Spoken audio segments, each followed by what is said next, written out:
Honey good morning ji. Welcome to fast track batch. Last lecture में हम लोगों ने एक इलस्ट्रेशन की थी, आइए उसको डिस्कस कर लेते हैं। Loan and advances given to the following and interest earned thereon. मैंने आपको बोला था पढ़ के आना। सप्लायर्स को अगर आपने लोन एंड एडवांस दिया है तो कौन सी एक्टिविटी है? सप्लायर्स ऑपरेटिंग में जाएगा। अगर आप अपने एम्प्लॉइज को दे रहे हो, इवन चाहे आपने पैसा दिया है, ऑपरेटिंग एक्टिविटीज है। अगर आपने सब्सिडरीज को दिया है, नहीं, सब्सिडरी में आप इन्वेस्ट करते हो, ठीक है, सब्सिडरीज में आप इन्वेस्ट कर रहे हो, it's an investing activity. Investment made in subsidiary smart limited and dividend received, investing. Dividend paid for the year, financing हो गया। TDS on interest income earned on investment made. अगर आपका टैक्स स्पेसिफिकली बिजनेस से related है तो operating हो गया, अगर किसी और एक्टिविटी से रिलेटेड है तो उसी एक्टिविटी में काउंट होगा। तो टीडीएस ऑन इंटरेस्ट इनकम है, इन्वेस्टिंग एक्टिविटीज है। TDS on interest earned on advance given to supplier, operating. Insurance claim receive against loss of fixed asset. Extraordinary item जिस कैटेगरी में फॉल करेंगे, अगर इन्वेस्टिंग है तो इन्वेस्टिंग में डाल देंगे, और ऑपरेटिंग है तो ऑपरेटिंग, और फाइनेंसिंग है तो फाइनेंसिंग में। यहाँ पे इंश्योरेंस क्लेम आपको loss of fixed asset by fire, कौन सी एक्टिविटी है? इन्वेस्टिंग, ठीक है जी। तो चलिए ये क्वेश्चन हो गया। इलस्ट्रेशन सेकंड पे चलते हैं। आपके पास following are extracts of the balance sheet of Ajay limited. आपको सिर्फ बैलेंस शीट गिवन है और नोट्स गिवन है, यानी कि टाइप 3 क्वेश्चन है। टाइप 3 क्वेश्चन है जिसमें आपको P&L अकाउंट यहां नहीं गिवन है, और अगर आपको ऑपरेटिंग एक्टिविटीज से कैश फ्लो निकालना है तो आपको इनडायरेक्ट मेथड ही फॉलो करना पड़ेगा। इन्वेस्टिंग और फाइनेंसिंग आप डायरेक्ट मेथड फॉलो कर सकते हो, वो तो डायरेक्ट ही होता है। वहां पर क्वेश्चन की रिक्वायरमेंट क्या है? कैश फ्लो बनाना है आपको। क्वेश्चन साइलेंट है तब भी हमें कि इनडायरेक्ट मेथड ही फॉलो होगा, क्योंकि आप इसमें ऑपरेटिंग का डायरेक्ट मेथड फॉलो कर ही नहीं सकते हो। क्लियर? चलिए करना कैसे, मैंने आपको बोला था लेजर अकाउंट बना लेंगे। कौन कौन से? नॉन ऑपरेटिंग लेजर अकाउंट कौन कौन से? नोट्स टू अकाउंट में देखते हैं। क्या शेयर कैपिटल बनाने की जरूरत है? क्योंकि उसमें तो कोई चेंज ही नहीं आया। जब कैश फ्लो नहीं हुआ तो उस लेजर को बनाने की जरूरत नहीं है। सबसे पहला काम है आपको लेजर्स बनाने हैं, वहां से कैश ट्रांजैक्शन निकालनी है, और वो ट्रांजैक्शन निकालनी है जो नॉन ऑपरेटिंग है लेकिन एसपीएल में गई है। वो दोनों तरीके की ट्रांजैक्शन हमें पता होनी चाहिए। रिजर्व एंड सरप्लस तो डिफरेंस लेना होता है हमें, ठीक है। अच्छा, लॉन्ग टर्म बोरिंग का हम लेजर बनाएंगे, नॉन ऑपरेटिंग है। अनपेड इंटरेस्ट का लेजर बनाने की जरूरत है? नहीं है, ऑपरेटिंग है, ऑपरेटिंग का लेजर नहीं बनाना। और इंटेंजिबल एसेट का लेजर बनाने की जरूरत है, यानी कि दो लेजर बनेंगे, एक तो ये वाला और एक ये वाला, दो ही लेजर बनाने हैं उसके वर्किंग नोट में। आइए देखिए इन्होंने वर्किंग नोट में क्या किया। इन्होंने एक ही बनाया है पर हम दो बना लेंगे। तो दूसरा क्यों नहीं बनाया? क्योंकि उसमें सीधी सीधी क्लैरिटी है कि गुडविल फॉल कर रही है, कहां गई होगी वो देख के पता चल जाएगा। सबसे पहले हम शुरू करेंगे फ्रॉम ऑपरेटिंग एक्टिविटीज। क्या डिफरेंस लेंगे इन दोनों का? 40,000 हो गया। 40,000 में ऐड एप्रोवेशन करेंगे। एप्रोवेशन क्वेश्चन में कोई भी नहीं है। Appropriation transfer to any reserve या डिविडेंड को ट्रांसफर किया हो वो वगैरह यहाँ पर क्वेश्चन में नहीं है। उसके बाद टैक्स वगैरह एक्स्ट्राऑर्डिनरी आइटम यहाँ पर क्वेश्चन में कोई नहीं है, वो भी नहीं ऐड कर सकते, प्लस माइनस कर सकते। टैक्स भी क्वेश्चन में कोई नहीं है, तो सीधा ये नेट प्रॉफिट बिफोर टैक्स आ जाएगा। अब इसमें ऐड करेंगे नॉन कैश है, non operating items. Non cash depreciation होती है, डेप्रीशिएशन होती है ना नॉन कैश। क्वेश्चन में डेप्रीशिएशन गिवन नहीं है, पता नहीं है। और नॉन ऑपरेटिंग आइटम्स कौन सी होती है? अगर कोई एसेट पे, एसेट को सेल किया, उस पे अगर आपने कोई लॉस वगैरह हो गया वो, या कोई इंटरेस्ट आपने पे किया है वो, तो आपको ना आपने चीजें ढूंढनी क्या है, आप पहले आपके दिमाग में होना चाहिए आप ढूंढ क्या रहे हो। क्वेश्चन को देख के नहीं दिमाग में चाहिए मेरे को पता है कि मैं डेप्रीशिएशन ढूंढ रहा हूं, तो डेप्रीशिएशन मिल नहीं रही है मेरे को, इसका मतलब डेप्रीशिएशन नहीं है। फॉर्मेट आपको टिप पे होना चाहिए। दूसरे नंबर पे मैं देख रहा हूं कि कोई एसेट की सेल परचेज पे लॉस तो नहीं आया, यहाँ पे किसी एसेट की सेल परचेज हुई हो नहीं है। आप बोलोगे सर गुडविल की सेल हुई है, गुडविल की सेल नहीं होती, गुडविल राइट ऑफ होती है। गुडविल अगर कम होती है तो उसकी सेल नहीं होती है, आपको पता होना चाहिए, वो रिटर्न ऑफ हुई होगी, तो एसेट की सेल नहीं है। उसके बाद इंटरेस्ट देख लेता हूं कि कहीं इंटरेस्ट तो नहीं पे किया। इंटरेस्ट डिवेंचर्स हैं तो इंटरेस्ट तो पीएनएल में डेबिट हुआ होगा, कितना हुआ होगा? ऑफ कोर्स आप मान के चलिए कि आपका ओपनिंग डिवेंचर थे 5 लाख के और क्लोजिंग हो गए 7.5 लाख के। अब यहाँ पे दो चीजें हैं, या तो आप मान लो कि साल के शुरू में डिवेंचर इशू होंगे या साल के एंड पे इशू हुए होंगे। इशू है ना डिवेंचर, साल के शुरू में मानोगे या साल के एंड में मानोगे? साल के एंड में मानेंगे। तो 5 लाख के ऊपर आप इंटरेस्ट पे करोगे। 5 लाख के ऊपर अगर आप इंटरेस्ट बनता है तो 50,000 बनता है। ये 50,000 इंटरेस्ट पीएनएल में गया होगा, है ना। हालांकि एक अनपेड इंटरेस्ट है 5,000 का, मतलब पेमेंट 45 की हुई है, लेकिन पीएनएल में तो अक्रूवल बेसिस पे गया होगा ना, तो यहां पर आप 50,000 को क्या करोगे, ऐड बैक कर दोगे।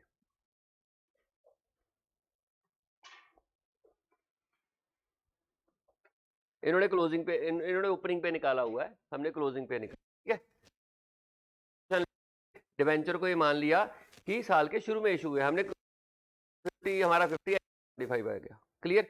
उसके बाद है आप मतलब अजम्पशन ले लेना, हम मान के चल रहे हैं ऐसा। उसके बाद आपकी गुडविल फॉल कर रही है।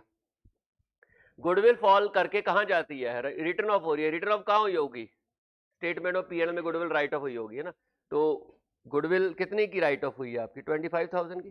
25,000 की गुडविल राइट ऑफ हुई है, तो ये भी वहां जाके नॉन ऑपरेटिंग आइटम में ऐड हो जाएगा, ठीक है। ये देखो क्लियर। उसके बाद हम माइनस करते हैं other operating income credited to SPL. Other operating income credited to SPL, वो देखते हैं।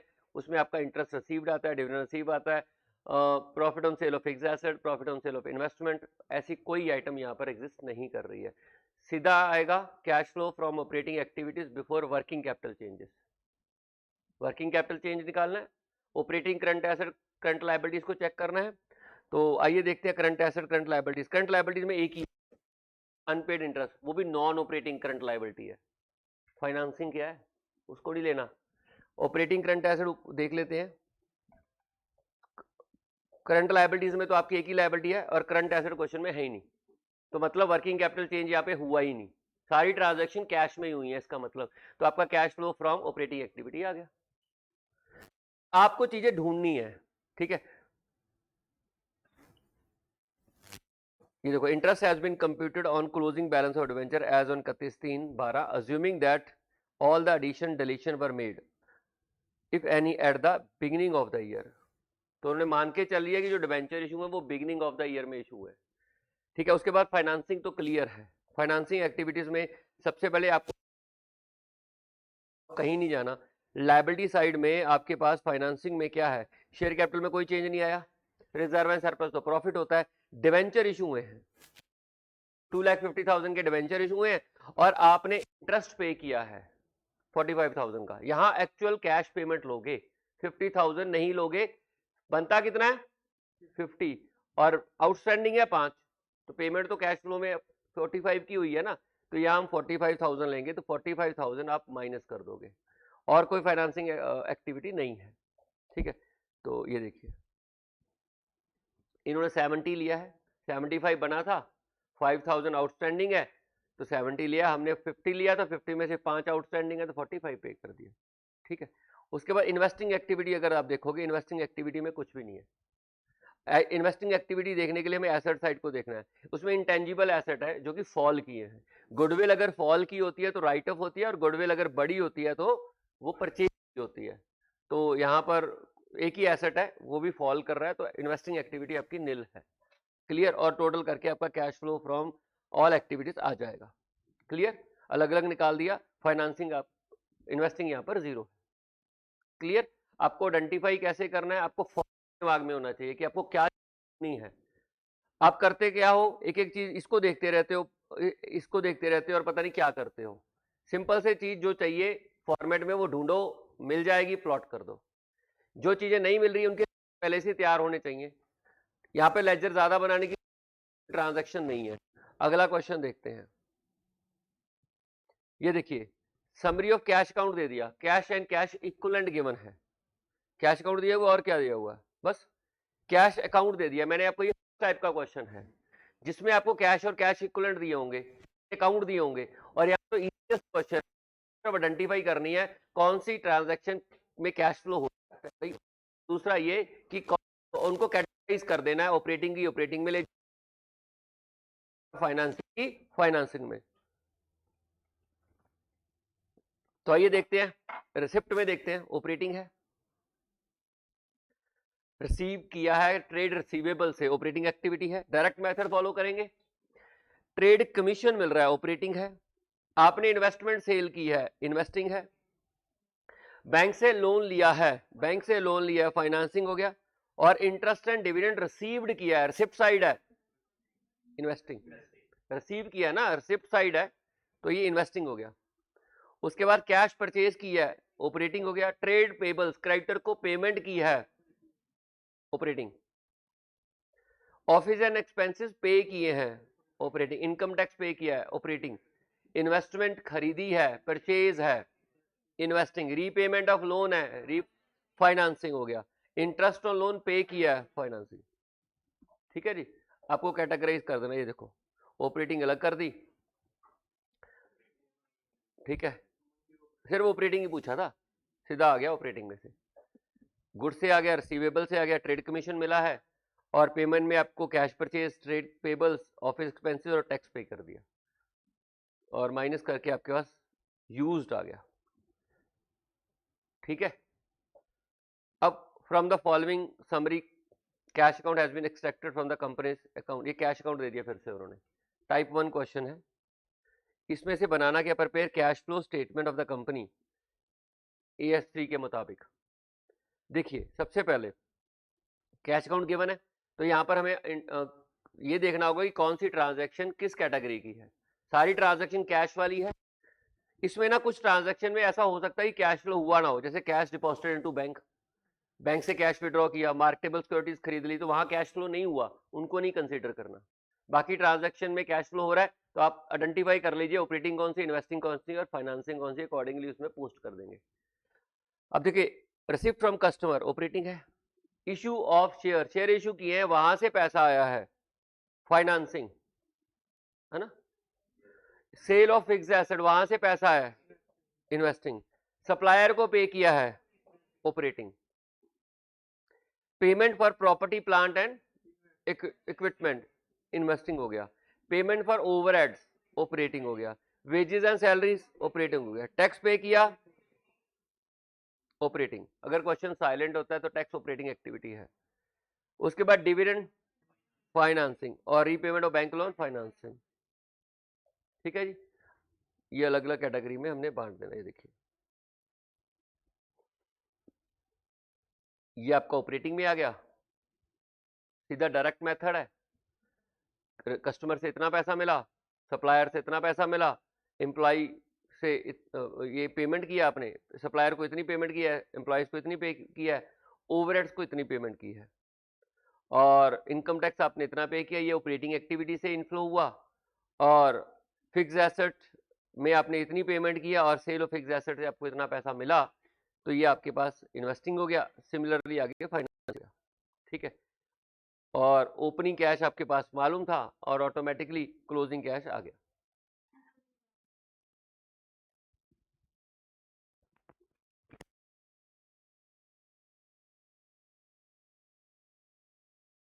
अब आ रही है ना।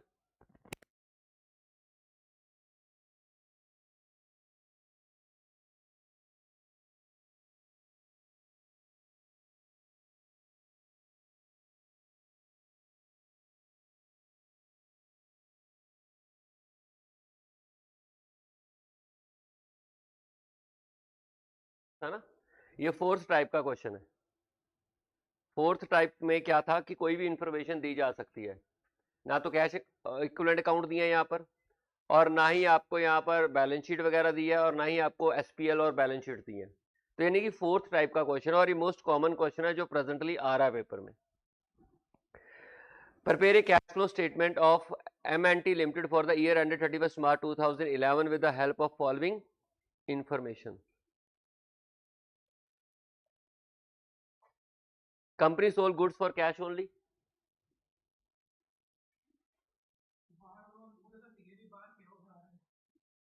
Company sold goods for cash only, यानी कि डेटर्स नहीं होंगे। क्लियर है।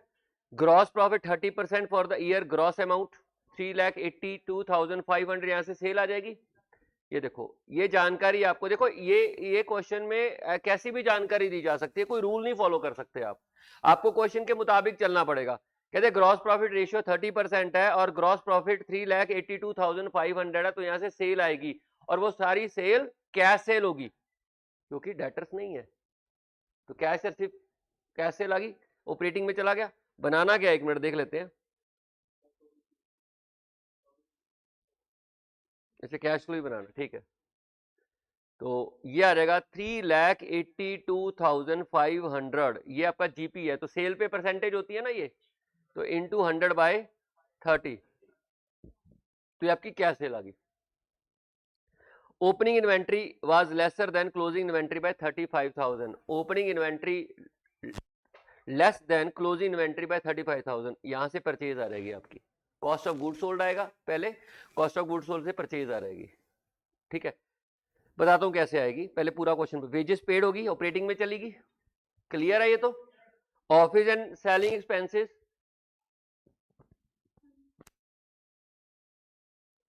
Office and selling expenses paid during the year, ये भी ऑपरेटिंग है, ये तो साफ साफ ही गिवन है। Dividend paid during the year, financing है। Bank loan repaid during the year including interest, अलग अलग दिखाएंगे पर दोनों फाइनेंसिंग है, दोनों फाइनेंसिंग है। 2 लाख आपका लोन की रीपेमेंट होगी और इंटरेस्ट 15,000 है, अपने आप ही, पहले नहीं आ रहा था। चलिए, तो बैंक लोन आपने रीपे किया है, 2,15,000 का बैंक लोन है, जिसमें से 15,000 आपका इंटरेस्ट हुआ है, तो इसका मतलब इंटरेस्ट की पेमेंट फाइनेंसिंग में आपकी आएगी 15,000 और लोन की पेमेंट कितनी आएगी, 2 लाख आ जाएगी। अब आते हैं ट्रेड पेबल, 8वां पॉइंट, इसको रिलेट करते हैं यहां इस पॉइंट के साथ। कैसे, सेल कितनी है यहां से बताना जरा,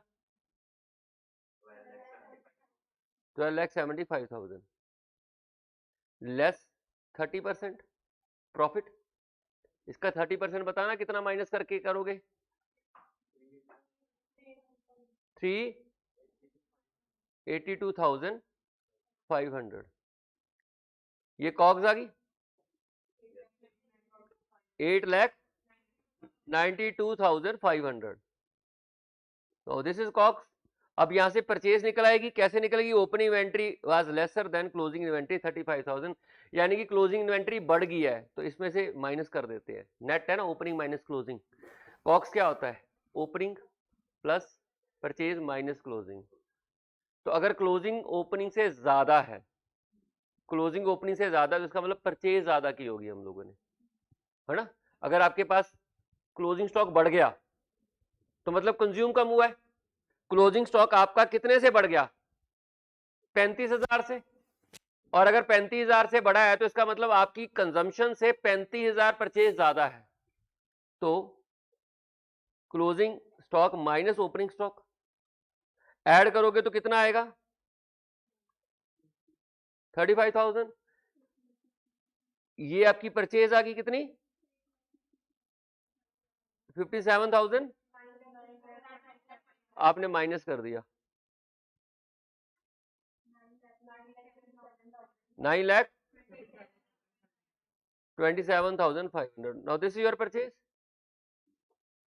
अब ये कैश परचेज नहीं है, कैसे, ये ट्रेड से पता चल गया, यहां से पता चल गया परचेज, इसलिए मैंने ये पॉइंट वहां छोड़ दिया था क्योंकि वहां से मुझे पता नहीं चलना था कैश परचेज कितनी है। बताता हूं कैसे, देखो, opening stock plus purchase minus closing stock is equal to COGS, मान लो अदर खर्चे नहीं है तो बताओ कितने, कॉक्स कितनी है, अरे अभी तो साम 8,92,500, 8,92,500 आपकी क्या है, परचेज है, परचेज में माइनस कर दो closing stock minus opening stock, 8,92,000,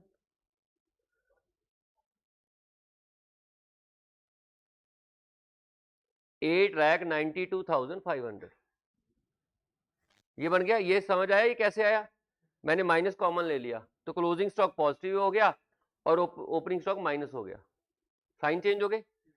इसकी वैल्यू 35,000 है, ठीक है। तो purchase is equal to 8,92,500 plus 35,000, अब की परचेज आ गई।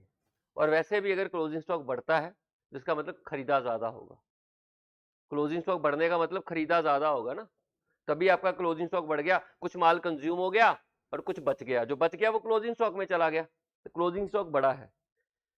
तो ये आ गया आपकी परचेज।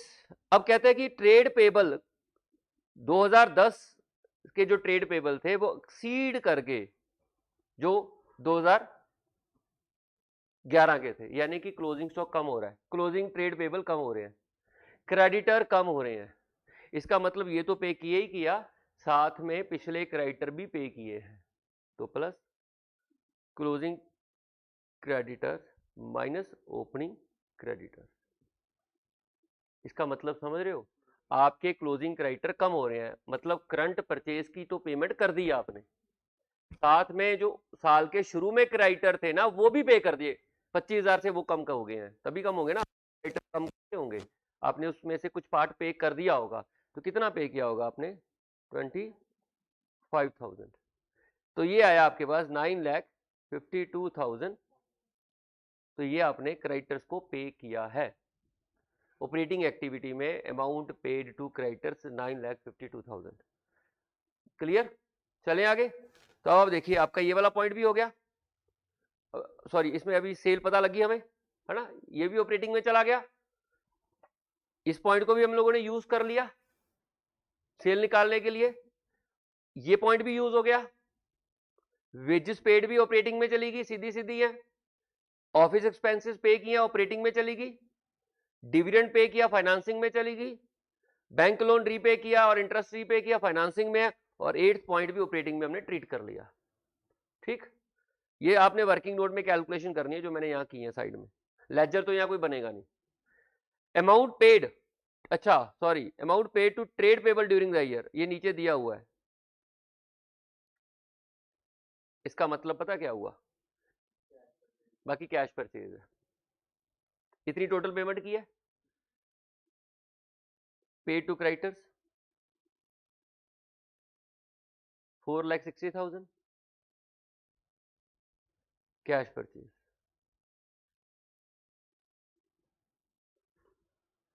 बताओ 4,92,000,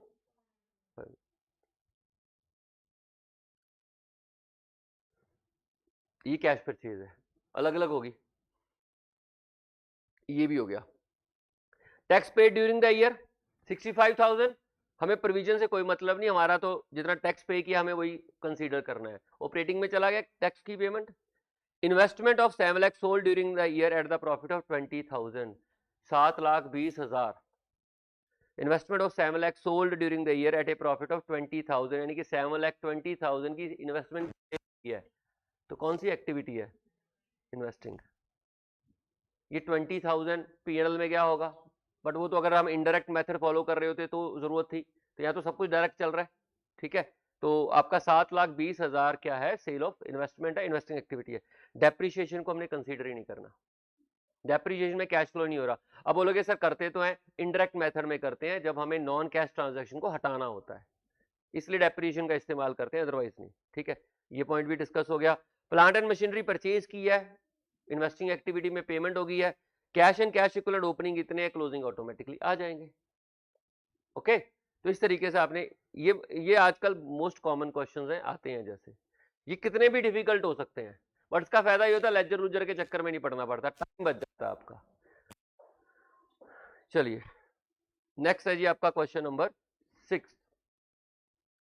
रियान लिमिटेड। अब देखो यहां पर पीएनएल गिवन है, एसपीएल, यानी कि ये क्वेश्चन का टाइप नंबर 3 है, 2, जिसमें पीएनएल गिवन होगा और साथ में आपको बैलेंस शीट्स भी गिवन होंगी और आपको साथ में एडिशनल इंफॉर्मेशन भी गिवन होंगी,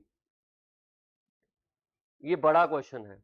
अब यहां पर आपको ऑपरेटिंग एक्टिविटीज के लिए डायरेक्ट और इनडायरेक्ट मेथड दोनों यूज हो सकते हैं, इन्वेस्टिंग के लिए और फाइनेंसिंग के लिए तो सिर्फ डायरेक्ट मेथड ही यूज होगा। तो क्या बोला हुआ है, यूजिंग इनडायरेक्ट मेथड। हालांकि हम यहाँ पे डायरेक्ट मेथड फॉलो कर सकते हैं, बट उन्होंने बोला है कि इनडायरेक्ट, तो इनडायरेक्ट ही फॉलो करेंगे।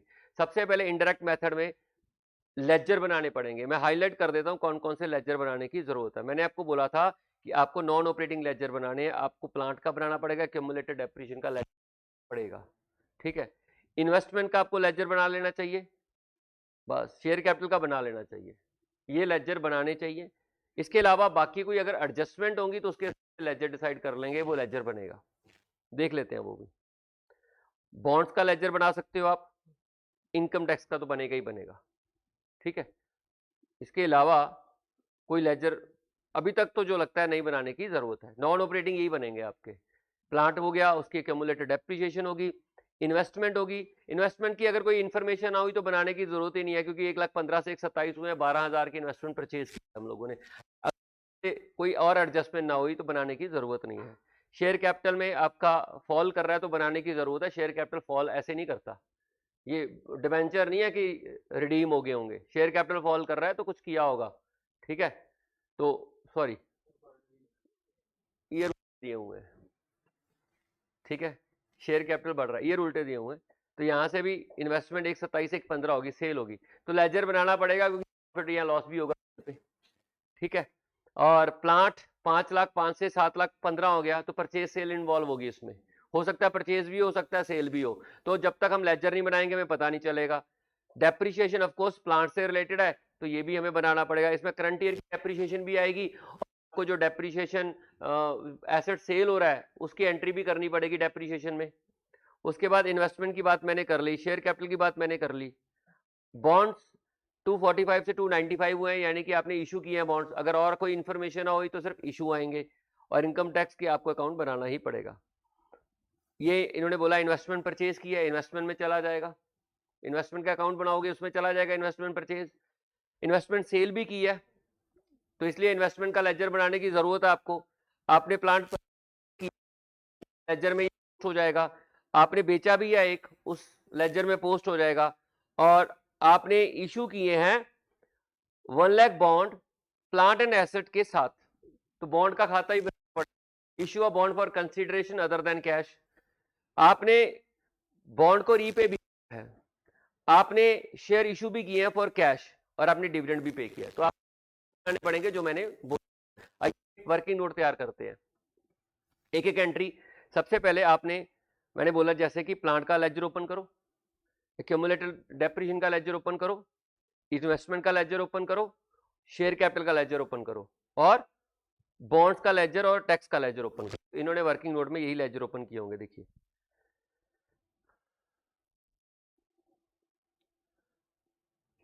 कोई लेजर नहीं ओपन किया, सारी कैलकुलेशन मेंटली कर ली, पर में करने पड़ेंगे, आप गलत करोगे अगर लेजर ओपन नहीं करोगे। तो आइए मैं ऐड करके दिखाता हूं आपको, इसी क्वेश्चनों में गलतियां होती हैं।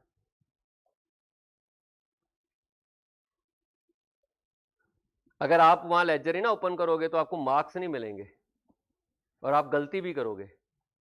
तो किस किस चीज के लेजर बनाने हैं सबसे पहले बताना जरा, प्लांट के वर्किंग नोट है ये सारे, दूसरा एक्यूमुलेटेड डेप्रिसिएशन का,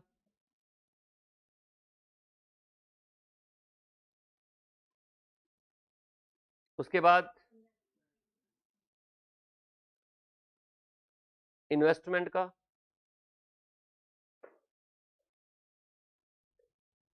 इन्वेस्टमेंट अकाउंट, उसके बाद शेयर कैपिटल,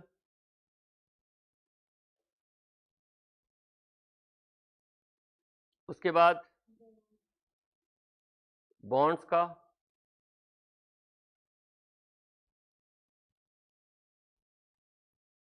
बॉन्ड्स के बाद इनकम टैक्स का।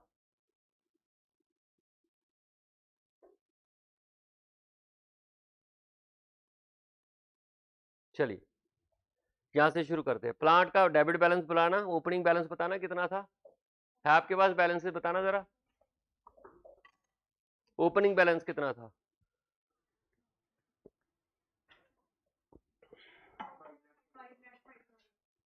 5 लाख, क्वेश्चन सेम है ना, और क्लोजिंग बैलेंस कितना था? 7,15,000। एक्यूमुलेटेड डेप्रिसिएशन का क्रेडिट बैलेंस होता है 68,000 और क्लोजिंग 1,03,000। इन्वेस्टमेंट का डेबिट बैलेंस होता है, एसेट का डेबिट बैलेंस, लायबिलिटीज का क्रेडिट बैलेंस। हाँ जी बताइए। 1,27,000 और क्लोजिंग बैलेंस 1,15,000। शेयर कैपिटल का 3,15,000, 4,65,000। उसके बाद बॉन्ड्स 2,45,000, 2,95,000। इनकम टैक्स का 5,000, 3,000। सबसे पहले हम एडजस्टमेंट पोस्ट करते हैं। देखिए क्या पहली एडजस्टमेंट क्या है आपके पास? आपने इन्वेस्टमेंट खरीदी है 78,000 की, एंट्री क्या होगी? Investment account debit to bank या कैश टू बैंक। 78,000 की। उसके बाद sold investment for 1,000, this investment cost 90,000। 90,000 की इन्वेस्टमेंट 1,02,000 में बेचिए, 12,000 का प्रॉफिट आ गया। तो इन्वेस्टमेंट में बाय बैंक, सॉरी ये क्या कर दिया, बाय बैंक कितने की? 1,00,000 टू एसपीएल, एसपीएल में क्या होगा? 12,000। ठीक है जी, ये देखो एसपीएल में क्या होगा यहां पर। ठीक है, उसके बाद अगली एडजस्टमेंट क्या है? पहला हो गया, सेकंड हो गया, परचेज प्लांट एसेट 1,20,000। प्लांट में डेबिट टू बैंक 1,20,000, प्लांट में टू बैंक 1,20,000। आपने लेजर कंप्लीट करने हैं बस। उसके बाद ये भी हो गया, sold plant asset that cost 10,000 with accumulated depreciation 2,000 and for 5,000। देखिए यहां पर आपको जब जब आपका डेप्रिसिएशन का खाता होता है ना, तो सेपरेट रिकॉर्ड होती है डेप्रिसिएशन, तो 3 एंट्रीज डलती हैं सेल की। और अगर डेप्रिसिएशन अलग से रिकॉर्ड नहीं हो रही है तो सेल की होती हैं। तो यहाँ पर क्योंकि एक्यूमुलेटेड डेप्रिसिएशन का लेजर आपको दिया है, तो यहाँ पर सेल की 3 एंट्री बेचोगे।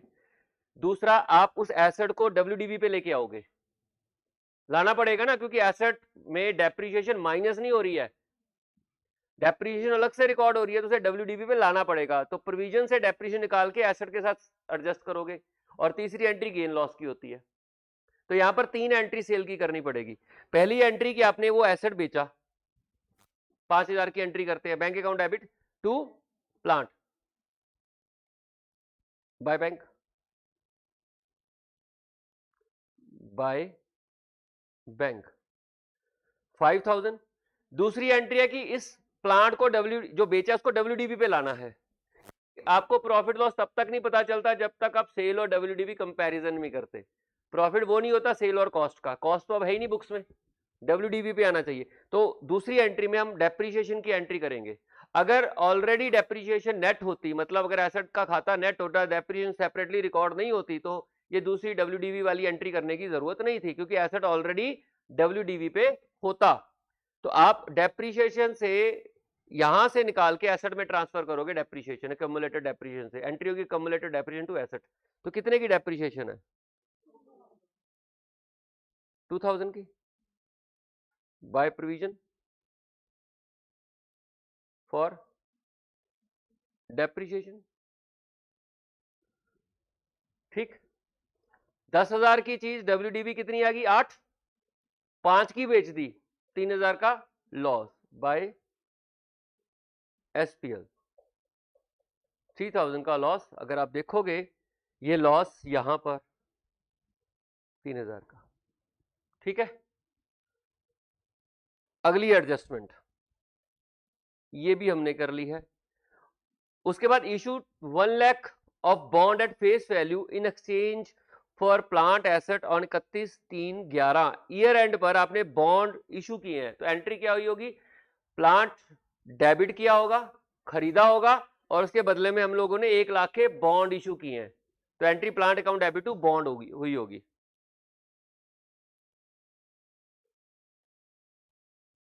1 लाख, सॉरी बॉन्ड, और बॉन्ड्स में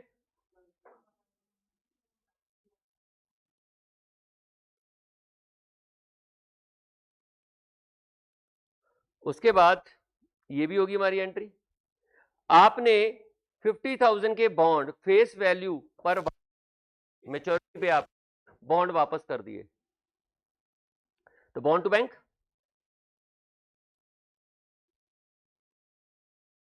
50,000 हम मान के चल रही है फेस वैल्यू ही है, ठीक है, तो वापस कर दिया आपने।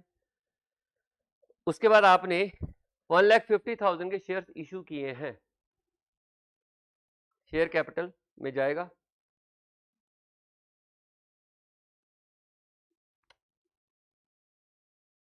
बाय बैंक, कितने इशू किए, 1,50,000। लास्ट एडजस्टमेंट है, आपने कैश डिविडेंड पे किया, इसका अकाउंट बनाने की जरूरत नहीं है, सीधा हम लोग क्या करेंगे, फाइनेंसिंग एक्टिविटी में डाल देंगे, क्लियर। अब हमारे लेजर बन गए हैं, करेंगे, जरूरी है, कुछ ट्रांजैक्शन देख लेते हैं, इधर इधर से भी कई बार मिल जाती हैं। सेल का लेजर नहीं बना, तो यहां से कोई पोस्टिंग नहीं होगी, कॉक्स का लेजर नहीं बना, ऑपरेटिंग एक्सपेंसेस में डेप्रीशिएशन देखिए, इसकी एंट्री प्रोविजन में डलेगी, प्रोविजन का खाता बनाया हम लोगों ने। अगर आप 37,000 की करंट ईयर की डेप्रीशिएशन रिकॉर्ड कर रहे हो, तो उसकी एंट्री प्रोविजन वाले लेजर में बढ़ेगी ना, एंट्री क्या होगी, depreciation to provision for depreciation by 37,000। और देखिए अदर इनकम में इंटरेस्ट एक्सपेंसेस पे किए हैं आपने, 23,000 के इंटरेस्ट एक्सपेंसेस पे किए हैं, तो इसका तो हमने कोई लेजर वगैरह नहीं बनाया, ये तो सिंपल आपकी कौन सी एक्टिविटीज हो जाएगी, फाइनेंसिंग। इंटरेस्ट इनकम रिसीव हुए हैं, तो ये कहां जाएगा, इन्वेस्टिंग में चला जाएगा, और ये गेन और लॉस वाली एंट्रीज हम लोगों ने कर ली है। इनकम टैक्स आपने प्रोवाइड किया है 7,000 का, तो इसका लेजर बना हुआ है, एंट्री क्या होगी, SPL account debit to provision for या इनकम टैक्स, तो यहां पर जो प्रोविजन का जो टैक्स का खाता बना यहां पर आएगा बाय एसपीएल, अमाउंट कितनी आएगी 7,000। तो सारी एंट्रीज इंफॉर्मेशन प्लॉट कर दिया, इनको बैलेंस कर देते हैं, चेक करते हैं क्या प्लांट मैच कर गया, देखो प्लांट का लेजर मैच कर रहा है,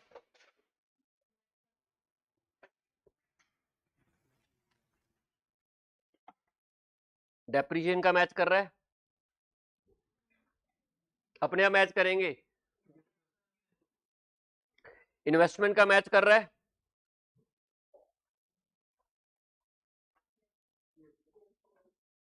शेयर कैपिटल मैच कर रहा है, बॉन्ड मैच कर रहा है, टैक्स पे आएगा यहां से, ये मैच नहीं करेगा आपका टू बैंक, बताइए 9,000।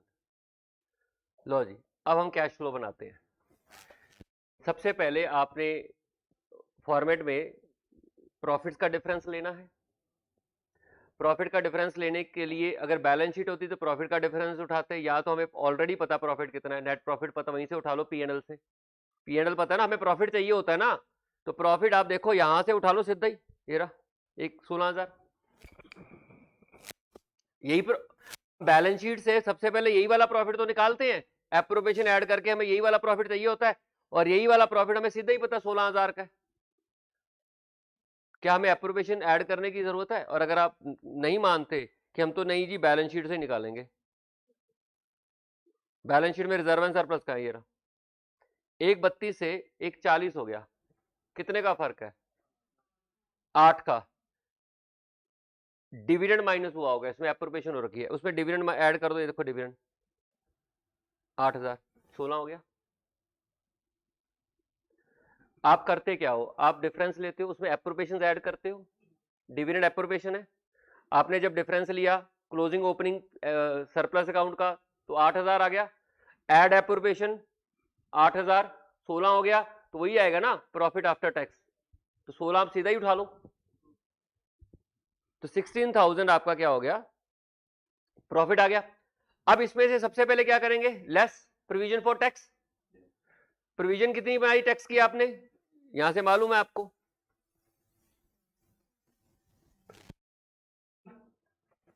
7,000 की प्रोविजन, यहां से आपने प्रोविजन ऐड बैक करनी है, तो प्रॉफिट और टैक्स आ गया 23,000। अब यहां पर non cash non operating items को ऐड बैक कर देना है। अब नॉन कैश ऑपरेटिंग आइटम कहीं ढूंढने की जरूरत नहीं, आपके सामने ही पड़ी है, क्योंकि पीएनएल पड़ा हुआ है, और अगर पीएनएल नहीं होता तो लेजर में से देख लेते, लेजर भी बना लिया हमने, तो इन्होंने लेजर इसलिए नहीं बनाए ना क्योंकि इनके पास पीएनएल था, बट हम लोग उतने एक्सपर्ट नहीं है, हम लोग लेजर नहीं बनाएंगे तो गलतियां कर देंगे, ठीक है, इसलिए लेजर बनाए मैंने। जितने ज्यादा आप एक्सपर्ट होते जाओगे क्वेश्चंस में, आपको लेजर की जरूरत नहीं होगी। आपको याद होगा जब हमने डिटेल्ड में किया था तो मैंने हर लेजर बनवाया था, आपको हर क्वेश्चन में हर लेजर बनवाए थे, वहां से बैलेंसेस निकलवाए थे। जैसे जैसे आप ट्रेंड हो जाते हो वैसे वैसे आपको लेजर कम बनाने पड़ते हैं। तो नॉन ऑपरेटिंग आइटम्स और नॉन कैश आइटम जो पीएनएल हुई है ऐड कर देते हैं, आपके दिमाग में आना चाहिए डेप्रीशिएशन, ऐड बैक कर दो 37,000 की। फिर आना चाहिए कोई इंटरेस्ट तो नहीं पे किया आपने, इंटरेस्ट है ना, इंटरेस्ट पे किया 23,000, ऐड बैक कर दो, अक्रूवल है ना पीएनएल में है। उसके बाद आपके दिमाग में आना चाहिए कोई एसेट की सेल परचेज तो नहीं है जहां से लॉस, तो लॉस भी दिख रहा है आपको 3,000, यही ट्रांजैक्शन होती है ज्यादातर। कोई goodwill goodwill write off preliminary expenses write off question में नहीं है। आपको करना क्या है, डेप्रिसिएशन चेक करनी है, इंटरेस्ट चेक करना है, profit loss loss on sale of asset या इन्वेस्टमेंट चेक करना है। बिल राइट ऑफ हुई है तो आपके दिमाग में होना चाहिए, प्रीलिमिनरी एक्सपेंसेस राइट ऑफ किए तो वो भी आपके दिमाग में पहले से ही होना चाहिए। चेक करो कोई नॉन ऑपरेटिंग इनकम क्रेडिट हुई हो पीएनएल में, वो माइनस कर देते हैं। सबसे पहले देखो कोई रेंट रिसीव्ड नहीं है, डिविडेंड इनकम नहीं है, इंटरेस्ट इनकम है, इंटरेस्ट इनकम कितनी है वो माइनस कर देंगे। फिर चेक करो कोई एसेट्स की सेल पे प्रॉफिट लॉस तो नहीं हुआ, तो हुआ है ना, गेन हुआ है 12,000 का, वो भी माइनस कर दो, तो वो आ जाएगा cash flow from operating activity before working capital changes. अब हमें वर्किंग कैपिटल चेंजेस करना है, आपने ऑपरेटिंग करंट एसेट अगर बढ़ गए तो माइनस करना है, अगर कम हुए तो ऐड कर देना है। ऑपरेटिंग करंट लायबिलिटीज अगर बढ़ी है तो ऐड हो जाएंगी, और कम हुई है तो माइनस कर। तो ऑपरेटिंग करंट लायबिलिटीज कहां से मिलेंगी हमें, ये रही प्रीपेड एक्सपेंसेस, ये ऑपरेटिंग है ना। ऑपरेटिंग करंट लायबिलिटीज में सबसे पहले, एक मिनट यहां से चलते हैं, यहां से शुरू करते हैं। इन्वेंट्री है, इन्वेंट्री आपका बढ़ गया है 34,000 माइनस हो जाएगा। ट्रेड रिसीवेबल आपके कम हुए हैं 8,000 से, ऐड हो जाएगा। कैश का तो कैश इक्विवेलेंट में चला जाएगा। अब लायबिलिटी शुरू हो गई है, प्रीपेड एक्सपेंसेस आपके कम हुए हैं, माइनस हो जाएंगे। ऑपरेटिंग करंट लायबिलिटीज कम होती है तो वर्किंग कैपिटल वो कैश फ्लो में से माइनस हो जाता है। क्लियर है, नहीं पता चल रहा? प्रीपेड एक्सपेंसेस ऑपरेटिंग है, करंट लायबिलिटी है, सॉरी एसेट है, वो प्रीपेड एक्सपेंस आपके एसेट है, तो ये क्या हो रहे हैं, कम हो रहे हैं, तो ये भी ऐड हो जाएंगे। लायबिलिटीज कोई है नहीं, ठीक है। ऑपरेटिंग करंट लायबिलिटीज है ना नीचे, ट्रेड पेबल है, बढ़ रही हैं, ऐड हो जाएगा।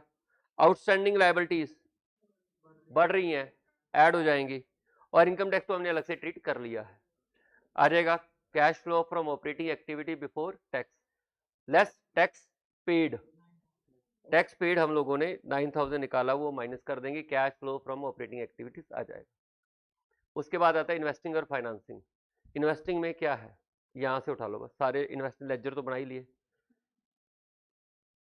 ये 5,000 इन्वेस्टिंग के लेजर पता है, ये 20,000, ये 5,000 इनफ्लो है, 1,20,000 ये आउटफ्लो है, पेमेंट किया आपने। उसके बाद इन्वेस्टमेंट में 1,02,000 का इनफ्लो है इन्वेस्टिंग में, और बैंक 78,000 का आउटफ्लो है इन्वेस्टिंग में, परचेज है। शेयर कैपिटल तो फाइनेंसिंग में जाएगा, बॉन्ड फाइनेंसिंग में जाएगा, बस। फाइनेंसिंग में एक और भी है, इन्वेस्टिंग में एक और भी इंटरेस्ट रिसीव्ड हुआ है, वो भी ऐड कर लेंगे तो टोटल कैश फ्लो इन्वेस्टिंग आ जाएगा। फाइनेंसिंग में फाइनेंसिंग के लेजर भी बने हुए हैं, देखिए आपका बैंक आ गया, इश्यू ऑफ शेयर कैपिटल हो गया, ठीक है, बॉन्ड्स हो गया, ये तो आएगा ही नहीं, बॉन्ड में ये वाली एंट्री आएगी, कैश वाली एंट्री आएगी, आपने बॉन्ड्स रीपे किया माइनस हो जाएगा, और आपने इंटरेस्ट भी पे किया है वो भी माइनस हो जाएगा, और cash flow from financing activities आ जाएगा। तो आपको स्टेप्स प्रॉपर पता होने चाहिए आपको करने क्या है। आप पैनिक क्रिएट कर लेते हो कि बड़ा क्वेश्चन आगे कैसे होगा, just follow the steps. Ledger बना लो, जिस लेजर को आपको लगता है कि नहीं ये तो देख के पता चल रहा है क्या हो रहा है, तो वहां बनाने की जरूरत नहीं, अदरवाइज लेजर बना लीजिए। कौन कौन से आपको इन्वेस्टिंग और फाइनेंसिंग लेजर बना लेने चाहिए, और फिर मैं सबसे पहले उनको कंप्लीट करो, उनको पोस्ट करो, जितनी भी इंफॉर्मेशन जो भी एंट्रीज उनको पोस्ट करके कंप्लीट करो।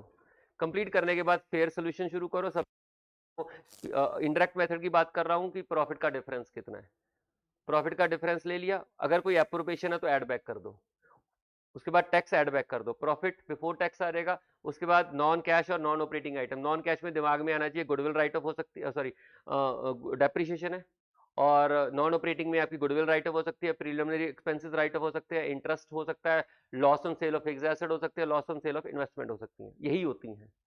माइनस कर देंगे अगर कोई इनकम क्रेडिट हुई है, गेन हो सकता है इन्वेस्टमेंट पे, फिक्स्ड एसेट पे, interest received, dividend received, cash rent received हो सकता है, वो हटा दो, वर्किंग कैपिटल चेंजेस को एडजस्ट कर दो, टैक्स पेमेंट माइनस कर दो। ये क्वेश्चन में एक्स्ट्रा ऑर्डिनरी एक्सेप्शनल आइटम नहीं मिलेंगे आपको, पेपर में एक्स्ट्रा ऑर्डिनरी आइटम नहीं होती, इसलिए मैं उसको डिस्कस बार बार नहीं कर रहा। ऑपरेटिंग हो गया, इन्वेस्टिंग फाइनेंसिंग तो यही है, तो यहाँ प्रैक्टिस, आपको प्रैक्टिस करने पड़ेंगे तभी। देखो इससे ज्यादा डिटेल में it's not possible for me, आप फास्ट ट्रैक बैच में पढ़ रहे हो, डिटेल में पढ़नी है तो आपको रिकॉल करना पड़ेगा जो हमने मेन लेक्चर लगाए थे, उसमें अगर आपके पास वीडियोस है तो लगा लेना, ठीक है, उसमें हमने इसी चीज के ऊपर काफी दिन लगाए थे, तो यहाँ तो बस मैं इतना ही डिस्कस कर सकता हूँ, और आई थिंक सफिशिएंट है, अगर आपको थोड़ा बहुत बेस है तो उसके लिए सफिशिएंट है, ठीक है। हर आइटम हम डिस्कस कर रहे हैं, rest of the questions I think tomorrow will be the last lecture on this, अगर आप डाउट पूछना चाहते हो तो बता देना। Thank you so much.